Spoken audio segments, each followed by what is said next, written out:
নমস্কাৰ শ্ৰদ্ধা ছাৰ বাইদেউসকল এটা বহুত বেছি গুৰুত্বপূৰ্ণ খবৰ আজি ভিডিঅ'টোৰ জৰিয়তে জনাবৰ কাৰণে চেষ্টা কৰিছোঁ বিশেষকৈ ছাৰ বাইদেউসকলৰ কাৰণে এই ভিডিঅ'টো বহুতে গুৰুত্বপূৰ্ণ আমি সকলোৱে জানো প্ৰত্যেক বছৰে 5 ছেপ্টেম্বৰ তাৰিখটোত অসমৰ ভাল শিক্ষক শিক্ষয়িত্ৰীসকলক বিশেষ কিছু বঁটা প্ৰদান কৰা হয়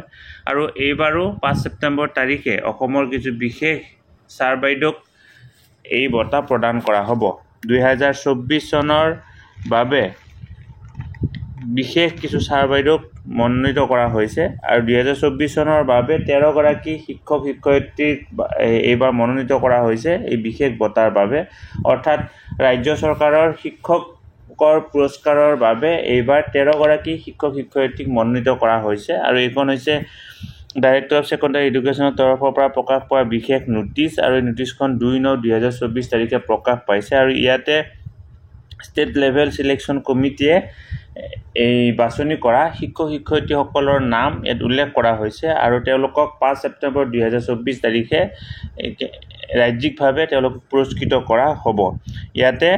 এই তেওঁলোকৰ নামসমূহ উল্লেখ কৰা হৈছে মই তেওঁলোকৰ নামসমূহ আপোনালোকৰ আগত দাঙি ধৰিবৰ কাৰণে চেষ্টা কৰিম প্ৰথমতে হৈছে ডিব্ৰুগড়ৰ শ্ৰীমতী বিউটি লেখাৰু শইকীয়া তেখেত সেকেন্ডাৰী পৰ্যায়ৰ পৰা তেখেতক পুৰস্কৃত কৰা হ'ব যোৰহাটৰ শ্ৰী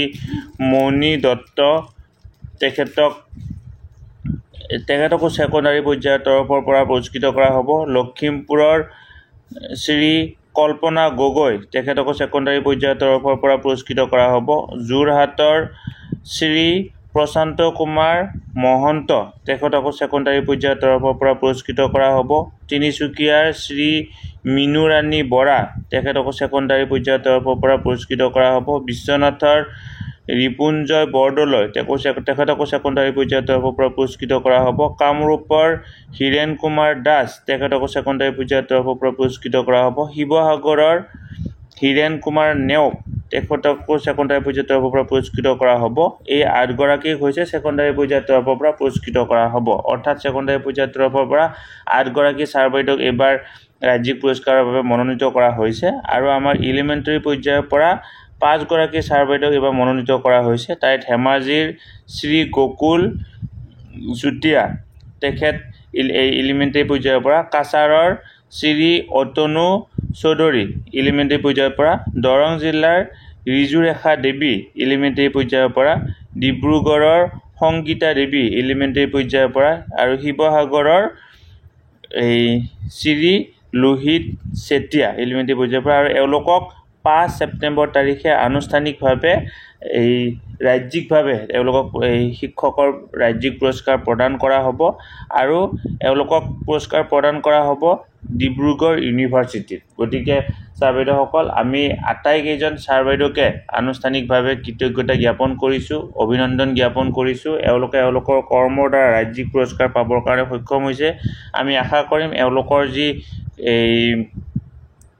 কাৰ্য বা এওঁলোকৰ যি আদৰ্শৰ দ্বাৰা আমিও যাতে অনুপ্ৰাণিত হ'ব পাৰোঁ আৰু পৰৱৰ্তী পৰ্যায়ত এওঁলোকৰ যি কাৰ্যৰ দ্বাৰা পৰৱৰ্তী পৰ্যায়ত যাতে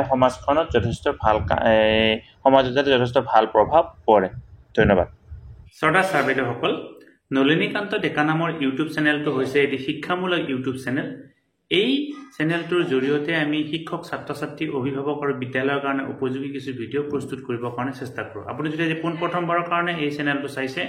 অনুগ্ৰহ কৰি চেনেলটো ছাবস্ক্ৰাইব কৰিব আৰু অল নটিফিকেশ্যন প্ৰেছ কৰি থ'ব